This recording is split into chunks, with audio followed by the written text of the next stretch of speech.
chers professeurs, chers collègues, chers auditeurs et téléspectateurs, mesdames et messieurs. Lors d'une visite d'État à Athènes en novembre 2019, Xi Jinping a soutenu de tout cœur ses hôtes grecs pour que les Britanniques leur restituent la frise du Parthénon. En 1801, Lord Elgin, père du pilleur du palais d'été impérial, s'est approprié l'œuvre en marbre de l'Acropole, aujourd'hui conservée au British Museum. Attiser cette querelle vaut à Xi la sympathie de la Grèce, tête de pont de la route de la soie. Cela permet également à la Chine de se poser en vengeur des crimes coloniaux occidentaux, un discours grâce auquel elle se fait un nom en Afrique, en Asie et en Amérique du Sud. Dans le quotidien I Catimerini, Xi a souligné les similitudes entre les deux pays en tant que civilisation ancienne, sous la devise, je cite, « Vous avez Socrate, nous avons Confucius ». À une Europe qui a du mal à définir son rôle dans le monde, les autres acteurs tendent un miroir. Ce sont eux qui nous proposent un récit en nous invitant à y entrer. À Washington, nous l'avons vu la semaine dernière, on développe, avec autant d'ardeur sous Joe Biden que sous Donald Trump, la narration d'une nouvelle guerre froide. Dans ce récit, la lutte de pouvoir qui oppose les démocraties occidentales à la Chine est montée en épingle pour en faire une bataille entre le bien et le mal. En comparaison, l'approche de l'Europe par Pékin offre un contraste flagrant. Si Xi Jinping parle toujours de la relation avec les États-Unis comme d'une relation entre grandes puissances, il souligne à notre propos le lien entre grandes civilisations. Selon lui, la Chine est la plus ancienne civilisation à avoir traversé les siècles. Elle incarne l'Orient, tandis que l'Europe, avec une place spéciale pour la Grèce, est le berceau de la civilisation occidentale. Toujours selon Xi, cette responsabilité historique doit inciter les deux aires culturelles à œuvrer à un monde dans lequel tous les États, quel que soit leur système politico-économique, seraient égaux. Troisième grande puissance, la Russie, troisième image que l'on renvoie à l'Europe. En juin 2013, à Ekaterinbourg, le président Poutine dîne avec les présidents de l'Union, Van Rompuy et Barroso. Un moment de bascule. À partir de l'automne, les relations ne tarderont pas à se détériorer à propos de l'Ukraine, pays voisin des deux parties.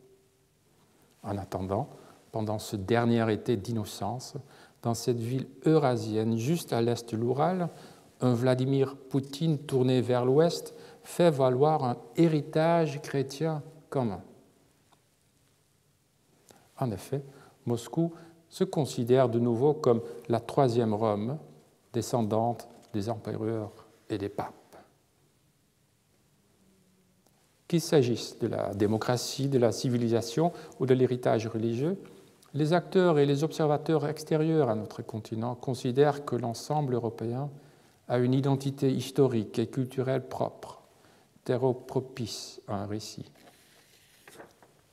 Ce qui fait toutefois encore défaut, c'est la volonté ou la capacité de nos pays de lui conférer une forme politique. Cette tâche, tel est le thème de cette dernière conférence du cycle consacré à l'Europe géopolitique. Ces dernières semaines, nous avons fait émerger bien des points. Il apparaît clairement que les aspirations géopolitiques exigent en premier lieu un changement d'éthos et de vision du monde. Il ne suffit pas d'ajouter une pince ou une clé dans la boîte à outils bruxelloise déjà bien pleine. Au contraire, il revient à l'Europe politique de se libérer de son rôle de figurant qui porte soit des vérités universelles, soit des accords politiques fondés sur la règle. Un acteur sur scène accepte d'être partie prenante au flux des événements et de s'engager dans la lutte pour le territoire, la technologie, l'influence, le prestige. Il lui faut adopter le langage des autres, le langage du pouvoir, tout en sachant improviser. Voilà pourquoi j'ai délibérément placé la notion de géopolitique au centre de ma réflexion. Si la souveraineté de Macron est un terme marquant, son emploi est peu pratique dans des traditions juridiques et constitutionnelles autres que la France. La notion d'autonomie stratégique gagne elle aussi du terrain dans le débat, notamment en réaction à la pandémie. Ces deux vocables, souveraineté et autonomie stratégique, expriment une part de ce qui est en jeu. Cependant, ils sont introspectifs, regardent vers un soi censé devenir plus souverain, plus stratégique, plus autonome ou moins naïf. Sans qu'on s'en aperçoive, le discours porte bien vite sur les institutions, la façon de voter, les politiques, zone de confort de la doctrine bruxelloise. À l'inverse, le terme géopolitique nous pousse davantage à regarder autour de nous, à examiner où nous nous trouvons, entre quelles puissances dans l'espace et entre quel passé et quel avenir dans le temps. Ce prisme nous force donc à porter un regard et à nourrir un débat stratégique. Répétons-le, l'Union européenne vient de loin. Par conséquent, les percées et les idées géopolitiques se heurtent toujours à des forces contraires. J'emprunte un exemple à mon confrère Hans Kriebe. Nous sommes en 2015 et l'UE décide d'imposer l'étiquetage des marchandises provenant des colonies israéliennes, indiquant qu'elles ont été fabriquées dans un territoire illégalement occupé. Un acte politique, bien qu'on avance, qu'il repose sur une réglementation adoptée une vingtaine d'années plus tôt pour lutter contre la maladie de la vache folle. Même s'il garde ce dire, on comprend que l'Europe use de la puissance de son marché pour faire pression sur Jérusalem. Or, à Bruxelles, on n'est pas même en mesure de déterminer s'il s'agit d'un coût stratégique souhaitable ou raisonnable, car le langage adéquat fait défaut. L'application d'une règle, en rien un acte politique. Malgré cette inaptitude tenace, on a assisté ces dernières années à un réveil géopolitique de l'Europe, certes à son corps défendant. De rudes rencontres avec d'autres acteurs liés aux contraintes, à commencer par les escarmouches à la frontière avec nos deux grands voisins, la Russie et la Turquie, sans oublier notre positionnement délicat dans la lutte titanesque qui s'annonce entre la Chine et l'Amérique. Ces événements et évolutions ont renforcé notre sentiment de finitude, tant spatialement que temporellement. Sentiment de vulnérabilité qui est le point de départ de toute géopolitique. Un effort douloureux mais libérateur. Alors que pendant 3/4 de siècle, l'Europe, par un déni du politique, s'est mise à l'abri de l'histoire dont on pensait avoir touché la fin, on interprète dorénavant cette période comme un intervalle, un paisible interlude. Il nous revient donc de réfléchir à la tâche stratégique pour les 75 prochaines années.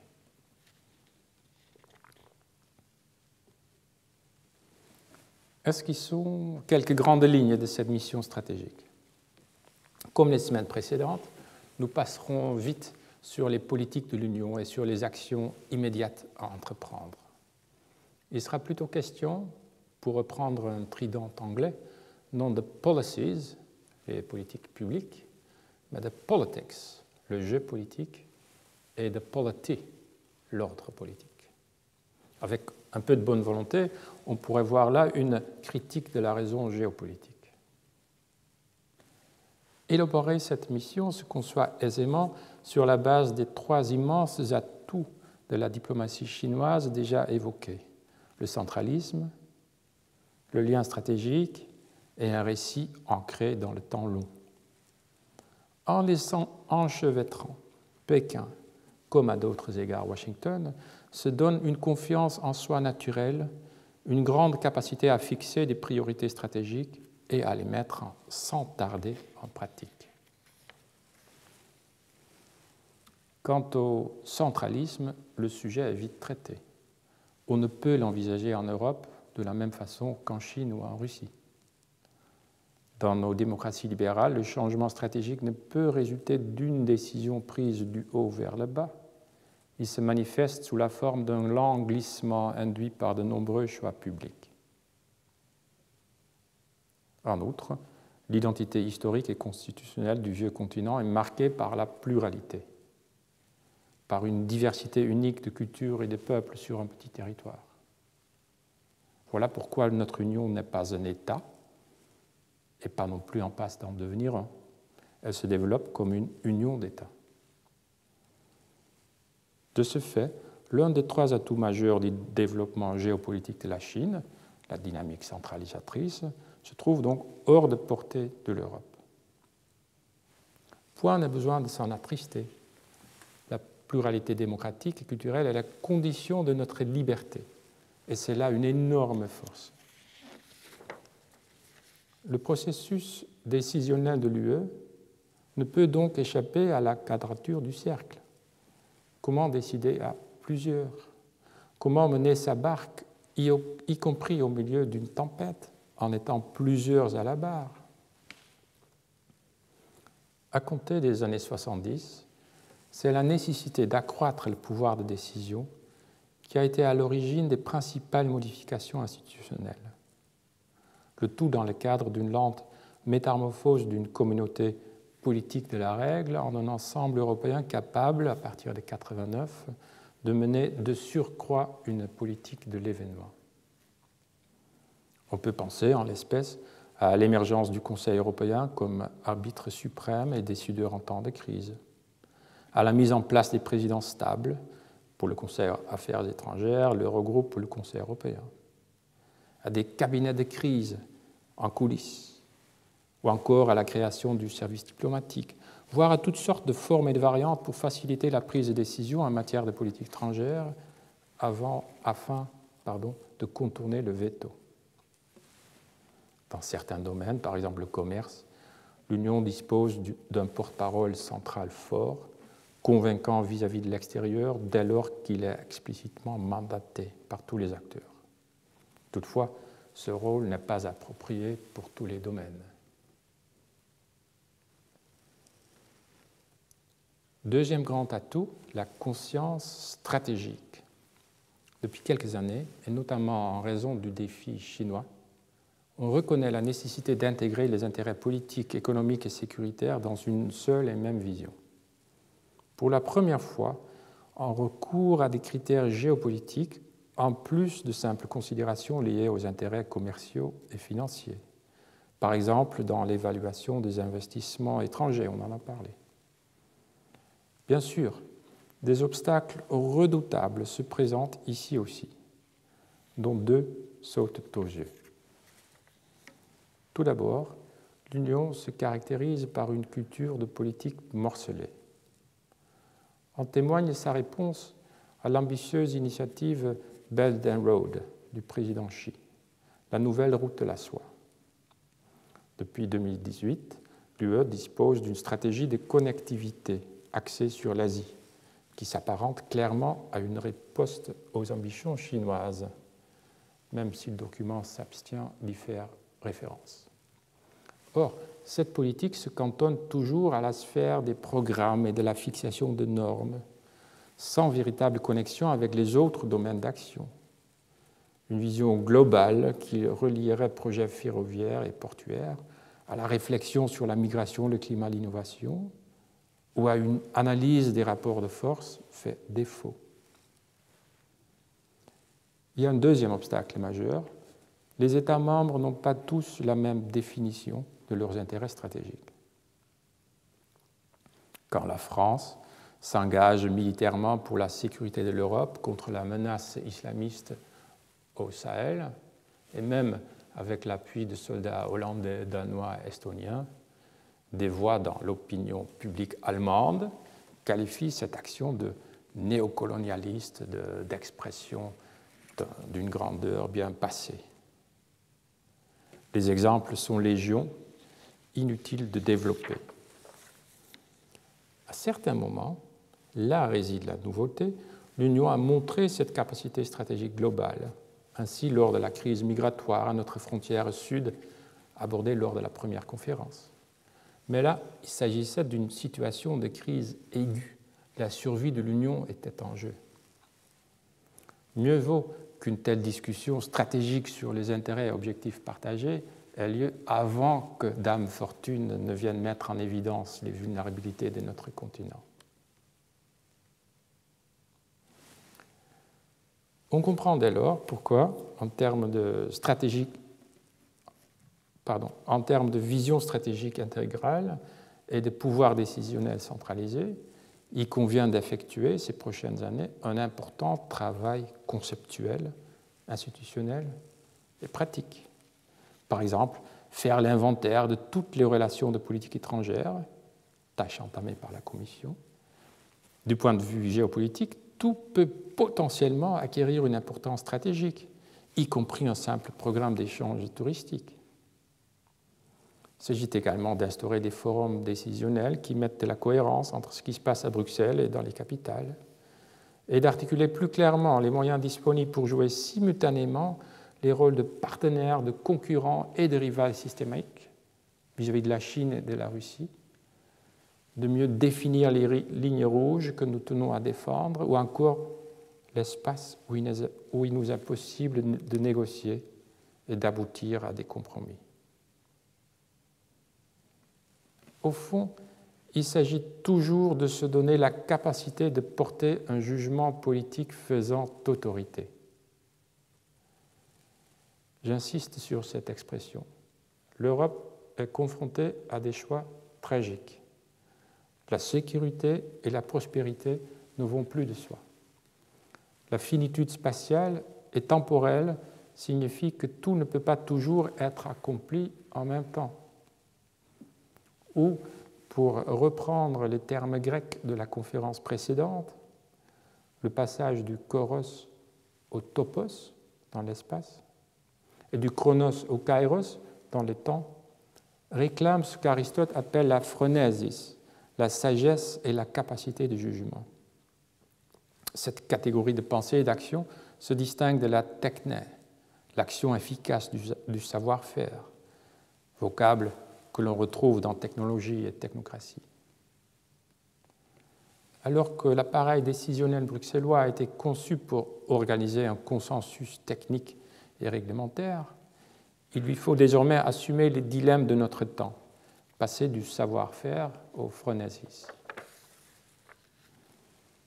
Pour le public, les choix politiques tragiques du présent ne sont acceptables que s'ils s'inscrivent dans un récit crédible du pourquoi, un récit qui situe les luttes et les choix actuels dans un cadre temporel plus large, dans des valeurs sous-jacentes. Une telle confiance politique en soi est indispensable pour que l'opinion européenne accepte d'envoyer ses porte-paroles aux quatre coins du monde afin qu'ils revendiquent au nom de l'Europe un rôle pertinent.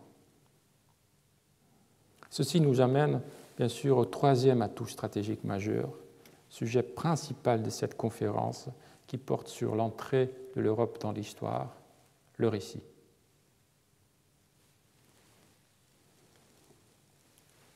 Pour commencer, comparons une fois de plus l'initiative Belt and Road avec la réponse de Bruxelles. En pratique, Xi Jinping initie modestement sa démarche géopolitique. En 2013, il la lance à travers 2 ou 3 projets lors d'une visite officielle au Kazakhstan et en Indonésie. Mais sur le plan narratif, le président chinois se montre tout de suite fort ambitieux. Il parle d'emblée de plus de 2000 ans de contacts commerciaux et culturels entre l'Asie et l'Europe et souligne son intention de faire revivre les anciennes routes de la soie. Grâce à cette prise de parole, le projet de Xi gagne en reconnaissance, en éloquence et en pouvoir d'attraction. On peut fêter aussi chaque petit succès comme partie d'un vaste ensemble. Ainsi, la route de la soie renforce l'image de la Chine en tant que centre économique mondial et puissance qui fait un retour tonitruant. La stratégie de connectivité UE-Asie de 2018 procède d'un schéma contraire. Elle prescrit des normes, propose des financements de projets, mais tout ceci sans le moindre récit sous-jacent, outre un appel peu inspiré à la croissance mondiale et économique. Rien de surprenant à ce qu'elle ne fasse pas la une et que personne n'en soit informé, à l'exception de quelques experts. Est-ce préjudiciable? Oui. Une stratégie qui ne s'appuie pas sur un récit n'en est pas une. Une stratégie n'est pas une cerise sur le gâteau, c'est le gâteau, ou au moins la moitié du gâteau.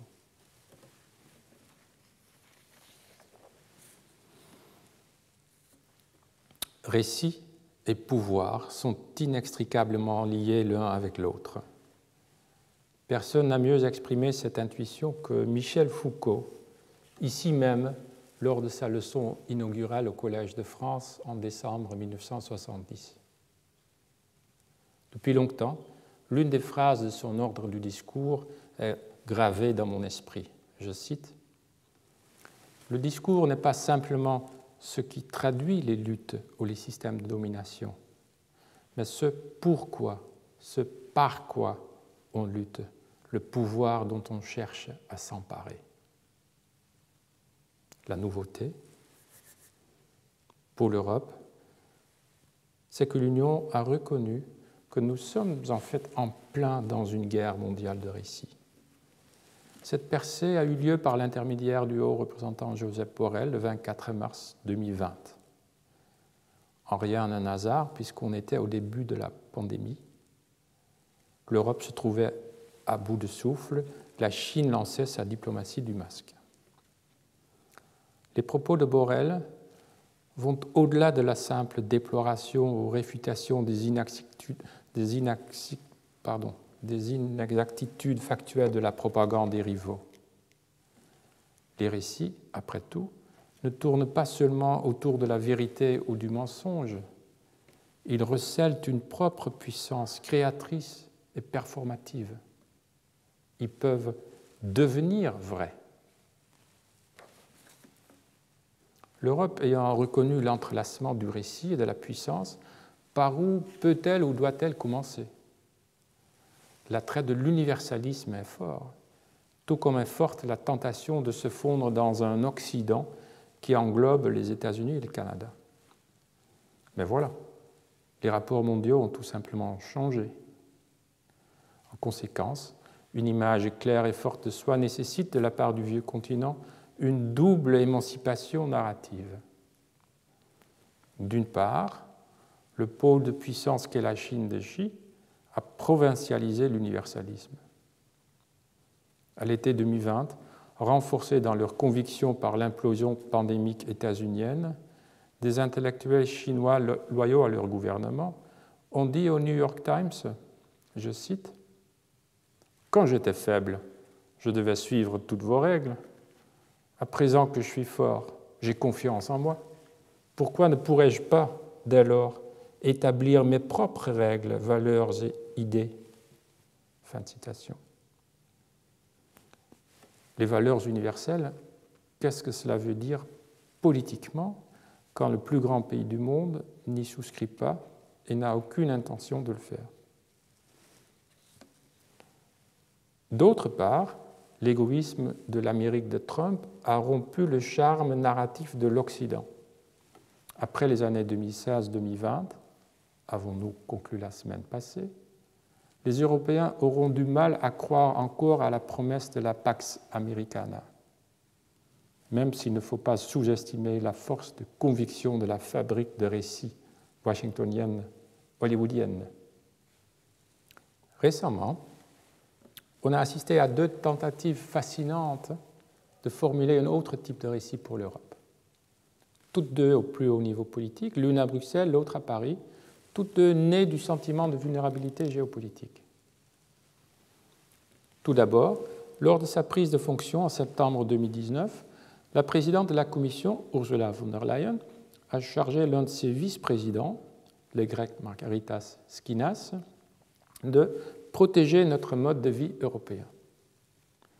une lettre de mission qui a donné lieu à une controverse pour le moins révélatrice.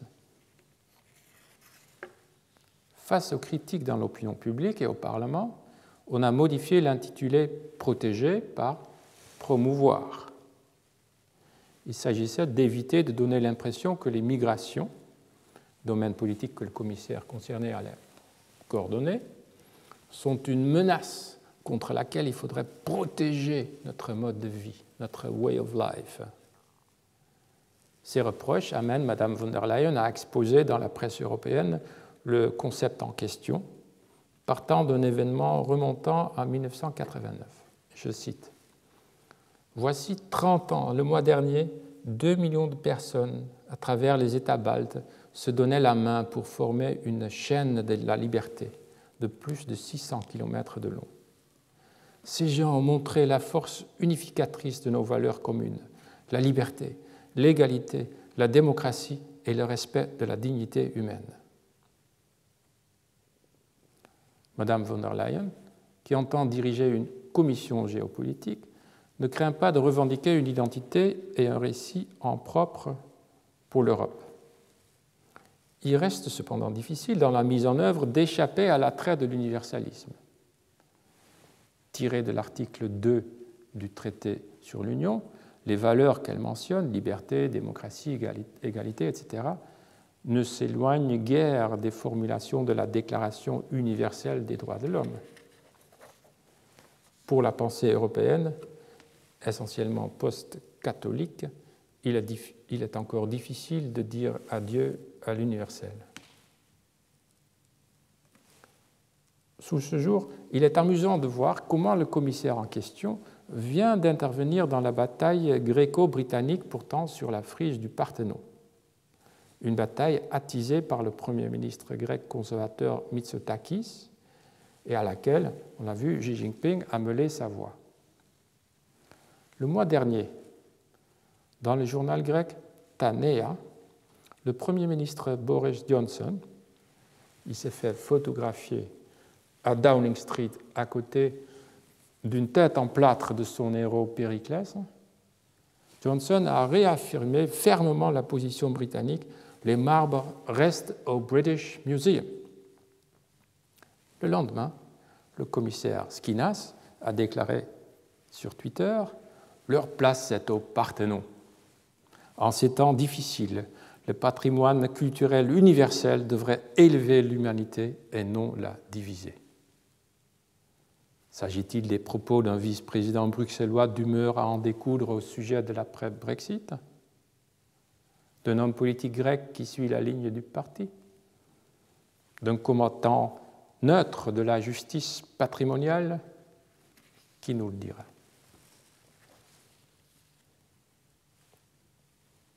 Une véritable commission géopolitique aurait peut-être balancé sans ménagement cette querelle britannico-grecque sur la table des négociations du Brexit? Ou faudrait-il croire que les piliers de la conscience de soi culturelle sont moins importants que les droits de pêche? La deuxième tentative récente aussi d'asseoir la conscience de soi européenne sur le terrain du particulier s'est produite presque simultanément à la première.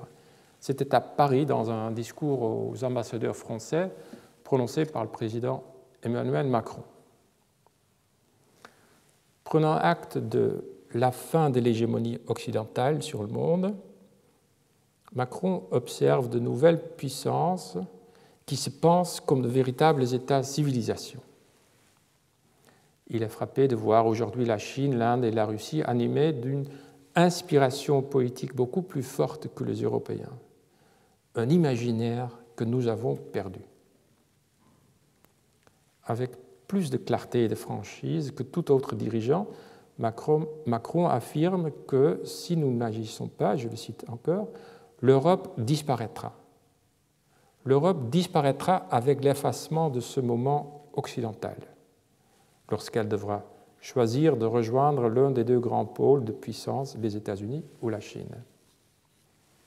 Ce serait une perte, car l'humanisme européen disparaîtra. Valeur profonde sans égale, un humanisme qui se distingue aux yeux du président français tant de la valeur fondamentale américaine de liberté que des choix collectivistes de la civilisation chinoise. À la différence de la patronne de la Commission, il ne recule pas devant des mots comme civilisation et histoire en vue d'énoncer une puissance particulière pour l'Europe. Il envie la capacité de Vladimir Poutine ou celle de Viktor Orban à mobiliser leur histoire nationale pour asseoir leur stratégie, leur vitalité culturelle et civilisationnelle, qu'ils considèrent comme erronée mais inspirante, et désirent que l'Europe renoue avec la Renaissance et les Lumières, y compris avec l'apport de l'humanisme français et avec l'universalisme du XVIIIe siècle. Il s'agit ici de notions tâtonnantes, pas vraiment approfondies depuis lors, sujettes à critique par ailleurs. Il n'empêche que Macron est, à mon sens, sur la piste de quelque chose d'essentiel. Au lieu d'abandonner le terme souveraineté à ses adversaires nationalistes, il le revendique pour l'Union européenne. De même, il entend revendiquer la culture et l'histoire pour l'Europe, domaine trop longtemps escamoté par peur de marcher sur les mines qui demeurent enfouies dans le sol de notre imaginaire collectif. Il n'a pas tort. Se couper de l'histoire, c'est s'interdire d'imaginer un quelconque avenir. Ici, nous touchons à une deuxième question de narration, tout aussi fondamentale. Car qui est en réalité le protagoniste du récit européen? Nos partenaires et adversaires savent très bien qui est leur héros. Le président chinois raconte l'histoire d'une vieille civilisation à laquelle, grâce au Parti communiste chinois, justice est de nouveau rendue après un siècle d'humiliation. La rupture révolutionnaire rouge de 1989 est surmontée. Une preuve éloquente, la revalorisation officielle du confucianisme classique, strictement interdit sous Mao, et qui permet au narrateur en chef de mobiliser les anciennes forces de cohésion sociale et culturelle. Le président russe en appelle lui aussi à un passé plus lointain que ne pouvaient faire les dirigeants communistes du Kremlin.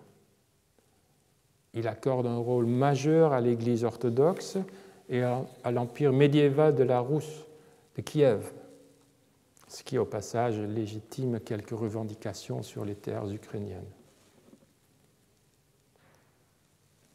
Quant à l'histoire que racontent tous les présidents américains, des migrants en quête de liberté, la géniale Constitution de 1787, une guerre civile pour abolir l'esclavage, une force pour défendre le bien dans le monde, etc., elle nous est familière.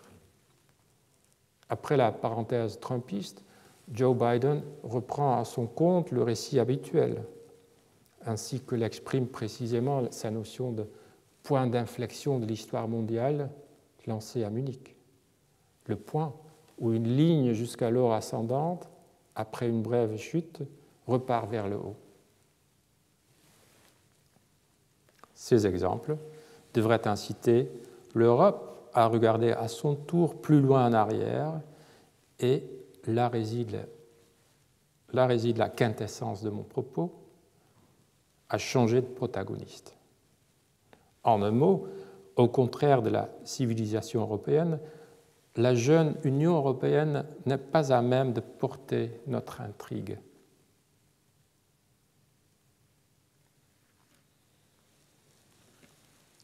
Au début de ce cycle, j'ai soutenu que la doctrine bruxelloise avait oublié, voire déclaré tabou, les trois concepts géopolitiques de base, puissance, territoire, récit. Précisons les choses quant au récit. Il ne s'agit pas de dire qu'on n'en a pas développé, mais celui retenu ne s'est intéressé qu'à l'intégration elle-même, à ces grands hommes, Monet, Schumann, Spaak, à ses reculs et à ses percées, à sa progression de traité en traité, d'élargissement en élargissement. Le vieux passé a pris une figure d'épouvantail, comptant tout de même quelques figures de précurseurs, de Charlemagne à Erasme ou à Victor Hugo. De la sorte, dans les brochures et le matériel pédagogique de Bruxelles, on lit que l'Europe est née le 9 mai 1950. Le regard porté sur l'avenir, purifié de ses péchés, l'Europe est devenue projet et attente. Dans le même temps, on a remis le rôle de porte-parole aux juristes, économistes, techniciens et idéologues. Quelle perte d'imagination.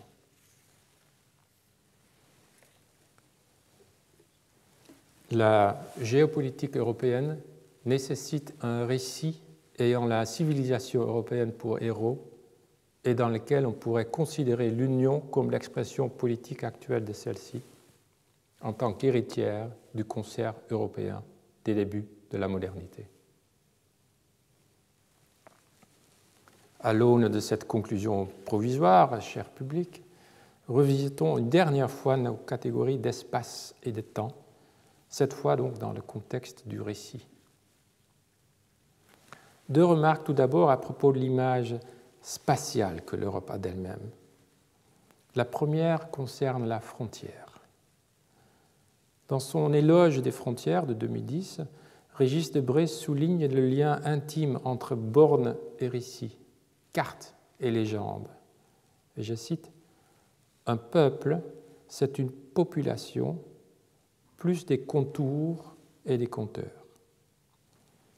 Il en arrive à cette idée, je cite, « La misère mythologique de l'éphémère Union européenne, qui la prive de toute affectatio societatis, tient en dernier ressort à ceci qu'elle n'ose savoir et encore moins déclarer où elle commence et où elle finit. »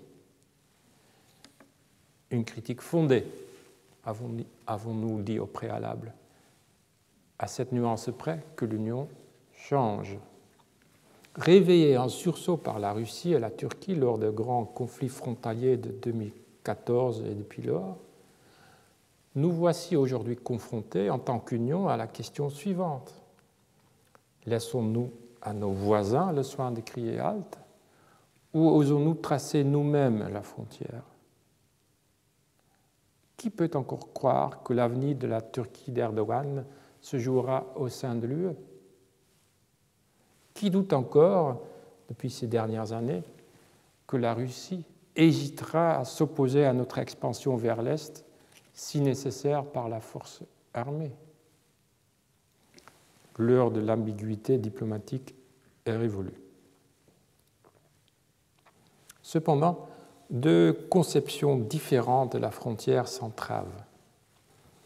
Les anglophones parlent de border, la ligne sur la carte, par opposition au frontier, vocable qui désigne une lisière floue et mouvante. L'Union préfère penser en termes de frontier. Les frontières ne délimitent pas un espace politique, elles sont plutôt les avant-postes de la civilisation, au-delà desquels s'étend le monde sauvage, comme dans l'Ouest américain. Elles supposent aussi innovation et dynamisme. Traduite en jargon bruxellois, cela conduit au concept d'européanisation, c'est-à-dire la transposition par nos voisins des valeurs de l'UE dans leurs normes politiques et juridiques, comme une force qui rayonne vers l'extérieur. Par son mouvement, elle n'est pas sans ressembler à la christianisation du Moyen Âge. De même que l'ère de la civilisation chrétienne s'est étendue progressivement vers le nord et l'est du continent à partir de l'Empire romain, l'acquis communautaire du traité de Rome accomplit aujourd'hui son œuvre. On comprend dès lors aussi qu'on a pu traiter les Britanniques favorables au divorce de déserteurs, voire d'hérétiques. Cependant, nous nous heurtons ici à une tension narrative. L'Europe, en tant que projet civilisationnel, s'apparente à une frontière mouvante et floue, une certaine volonté de s'étendre, tandis que l'Europe, en tant qu'entité politique, a besoin d'une border statique. Auquel de ces deux marqueurs convient-il de donner en dernière instance la priorité? À celui qui distingue civilisation et monde sauvage ou à celui qui circonscrit les puissances? Je dirais, à propos de ce moment de notre histoire, à la border. Sans la délimitation de notre frontière extérieure, notre espace civilisationnel se perd dans le miroir des autres. Il est menacé. En outre, plutôt que de regarder ceux de l'autre côté comme des Indiens ou des barbares devant être civilisés, nous ferions mieux de les considérer comme des égaux, ce à quoi invite la ligne politique de la border, jetant ainsi les bases d'un dialogue diplomatique, d'un vrai pluralisme. Ceci m'amène à ma deuxième remarque sur l'espace. La nécessité de se protéger est d'autant plus grande que les États-Unis se tournent vers la Chine et le Pacifique. En gros, si l'Amérique devient une puissance pacifique, le destin de l'Europe sera de devenir une puissance eurasienne. Au lieu de la partie orientale de l'ordre atlantique, l'Europe couvrira à l'avenir les bords occidentaux de l'Eurasie, la plus grande zone terrestre de notre planète, à l'extrémité de laquelle se trouve, on le sait, le géant économique chinois. Il va donc falloir nous réorienter, au sens le plus littéral du terme, nous tourner de nouveau vers l'Est. Un énorme basculement. Certes, sur la carte abstraite du Coros, rien ou presque n'a changé. Mais voyez à quel point notre topos est différent, combien nouvelle notre place sur Terre. Or, c'est à peine si nous avons entamé la réflexion à ce sujet, une grande tâche pour les années à venir.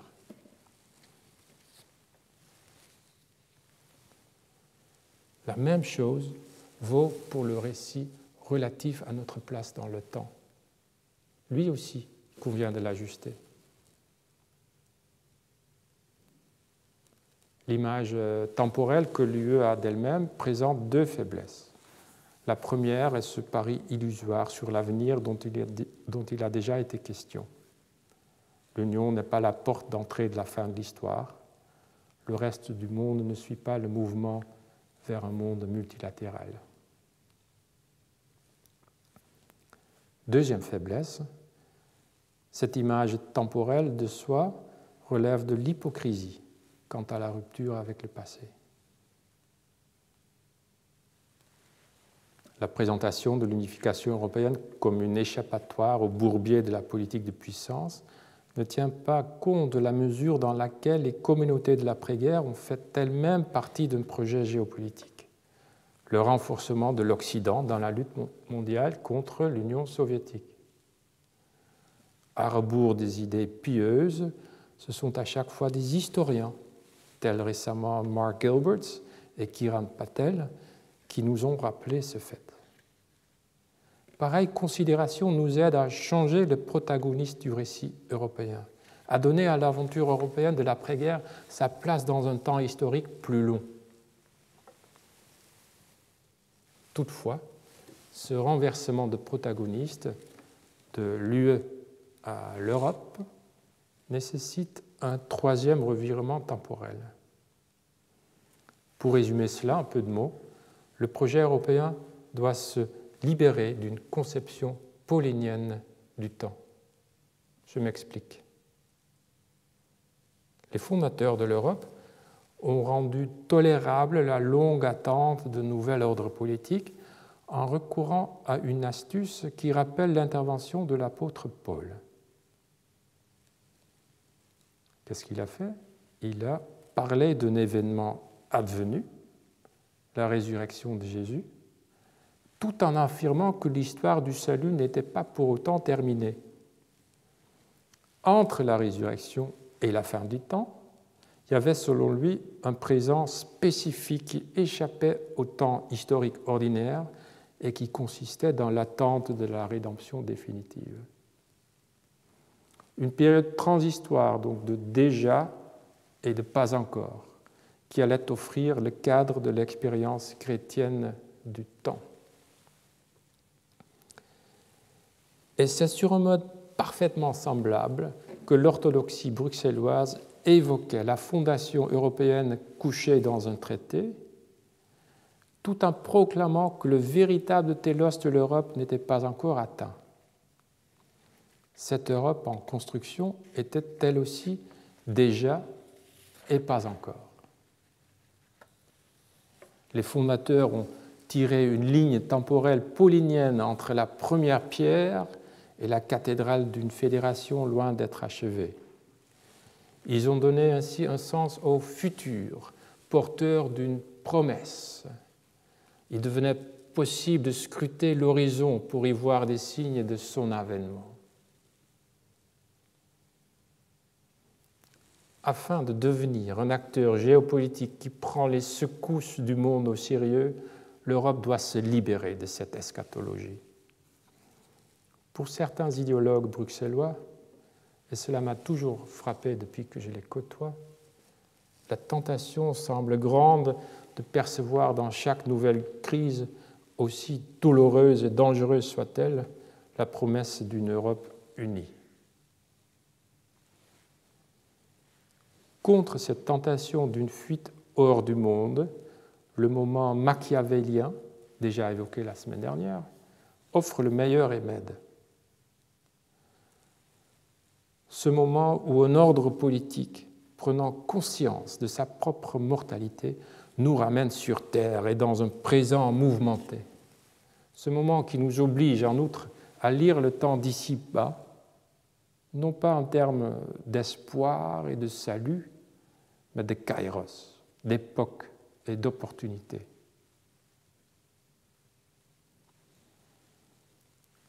Formulons les choses autrement. Les analyses du retour de l'histoire, ou de la fin de sa fin, tiennent parfois de lamentations consternées. Or, la géopolitique commence à partir du moment où un corps politique ressent, décide. Il s'agit d'un retour dans l'histoire. Nous y entrons, poursuivons nos objectifs, puissance, délimitons notre espace, territoire et faisons résonner ce qui fait de nous une communauté, récit.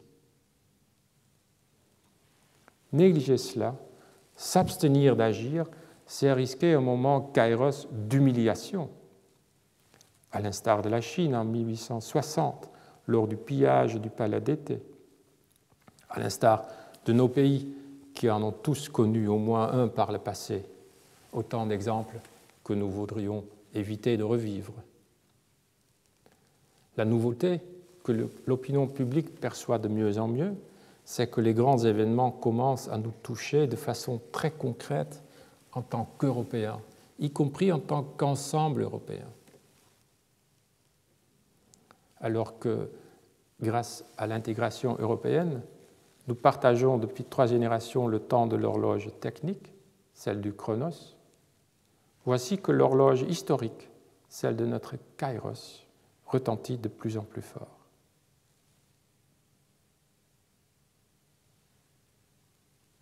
Traduite en termes plus prosaïques, l'autonomie stratégique est une première réponse nécessaire, qualifiée de défi de notre génération par l'actuel président du Conseil européen, Charles Michel. Certes, à Paris et à Berlin, les dirigeants savent qu'on ne peut, du jour au lendemain, réduire à néant la dépendance militaire et nucléaire à l'égard des États-Unis. Considérer par suite que les moyens et possibilités limitées de l'Europe rendraient futile tout discours sur un tel objectif est une erreur de jugement. un irresponsable déni des évolutions historiques. La présidence de Biden, après le choc existentiel de Trump, qui a failli nous précipiter dans le fleuve du temps, nous offre 4 ans de répit pour nous organiser en tant qu'Européens.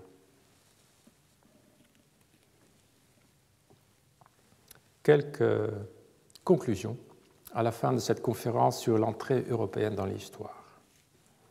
Nous venons de voir pourquoi la géopolitique, trop souvent réduite aux concepts fondamentaux puissance et territoire, est aveugle et privée de gouvernail sans le troisième terme, le récit. Grâce au récit, cette ancestrale et magistrale forme qui permet de lier passé, présent et avenir, nous vivons dans un temps qui fait sens. Or, le saut dans le flux du temps, la rupture avec la pensée de l'éternité universelle est un préalable à toute prospective stratégique. Après tout, prévoir, agir en vue de ce qui vient ou peut survenir suppose de la continuité, une identité dans le temps. Suppose de savoir qui l'on est, suppose tout bonnement d'être une entité à part entière et donc d'être à même de fixer de façon autonome nos propres intérêts et valeurs en tant qu'union. Je viens de mettre en évidence certaines conditions de ce récit stratégique, la place de l'Europe dans l'espace et surtout dans le temps. Ceci de façon programmatique, sans ignorer que de nombreux aspects nécessitent une élaboration plus concrète. Mentionnons-en 3. Tout d'abord, il convient de définir la notion générale de récit en termes plus opérationnels. En géopolitique, le discours le plus sophistiqué prend la forme d'une grande stratégie, grand strategy, une stratégie qui articule les fins et les moyens d'un État. Il va sans dire, c'est la leçon de Michel Foucault, qu'il s'agit là inéluctablement d'une affaire de pouvoir. Paraphrasant une formule célèbre de Marx, on pourrait dire que la grande stratégie permet de mieux interpréter le monde alors qu'elle est aussi un outil pour le transformer. Cette tâche n'incombe pas uniquement aux universitaires ou aux groupes de réflexion. Elle doit également et surtout être accomplie et incarnée au plus haut niveau politique. Deuxièmement, il faudrait en dire plus sur les narrateurs et les protagonistes politiques de l'Europe géopolitique, sur les rôles que jouent Bruxelles, Berlin, Paris et les autres capitales, sur l'enchâssement des qualités narratives dans les institutions. Troisièmement, en lien avec ce qui précède, se posent des questions plus vastes relatives à l'infrastructure matérielle d'un récit de base stratégique. Elle touche aux médias et à la sphère publique européenne naissante, voire à large échelle et sur la durée à l'enseignement et à la recherche. Autant d'aspects qui pourront être développés en une autre occasion par certains confrères ou par moi-même. Je me contente d'en faire état à titre de programme et d'invitation.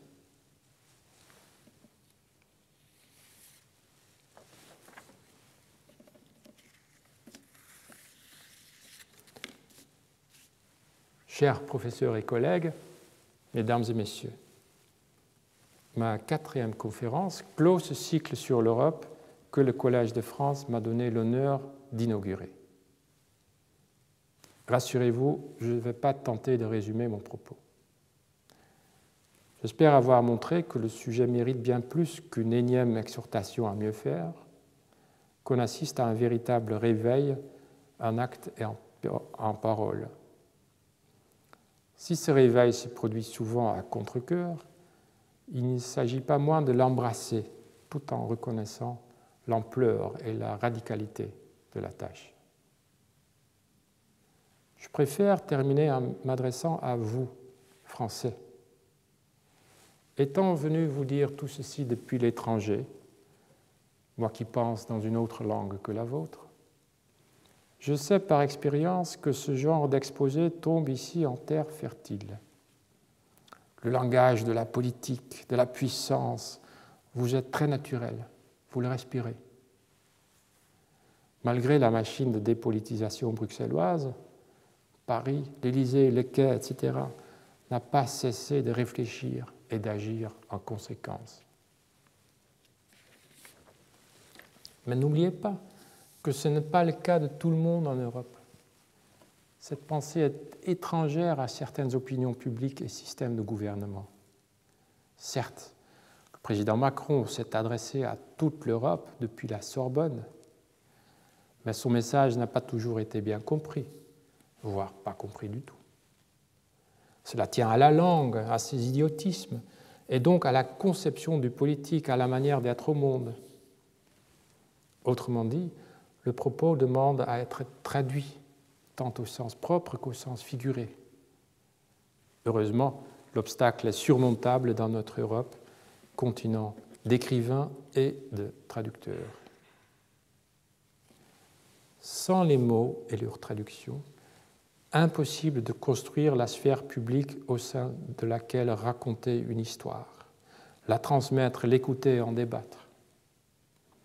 C'est seulement grâce à l'espace public, nous dit Hannah Arendt, que l'on peut intégrer ces petits récits que nous nous racontons entre nous dans un récit plus vaste, celui de l'histoire.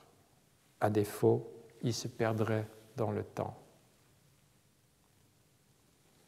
Les tragédiens de la Grèce antique savaient déjà que dès que l'on quitte la sphère des certitudes pour le théâtre ouvert de la vie, on se trouve face à des choix cruciaux et à des dilemmes. Au cours de ce cycle, j'ai évoqué même moments de choix tragiques, certains que nous avons vécus, d'autres qui se trouvent sans doute devant nous. Nos objectifs stratégiques font, ou devraient faire, constamment l'objet de débats, non seulement parce que le monde change, mais parce que la pluralité de nos valeurs fait que celles-ci sont parfois en contradiction les unes avec les autres. Des valeurs qui en même temps déterminent notre force et notre singularité. C'est ainsi.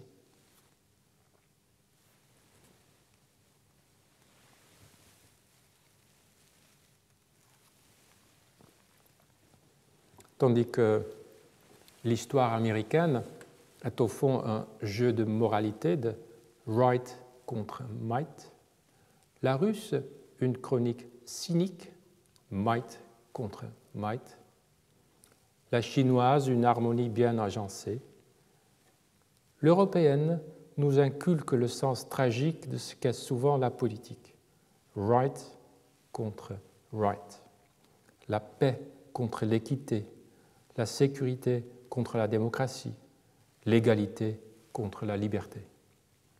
Nous, Européens, nous ne jouons pas pour gagner, mais pour perdre le moins possible. Ce qui est déjà beaucoup. 25 siècles séparent la construction du Parthénon à Athènes et l'adoption de la loi des 12 tables dans la République romaine de notre époque ouverte. Il y a là pour nous, Français, Hollandais, Allemands, Italiens et autres Européens, la matière dans laquelle forger un imaginaire et porter un récit qui nous permettra d'avancer avec confiance sur notre bout d'Eurasie, entre nos amis, nos voisins, nos rivaux, dans le grand théâtre de l'histoire. Je vous remercie de votre attention.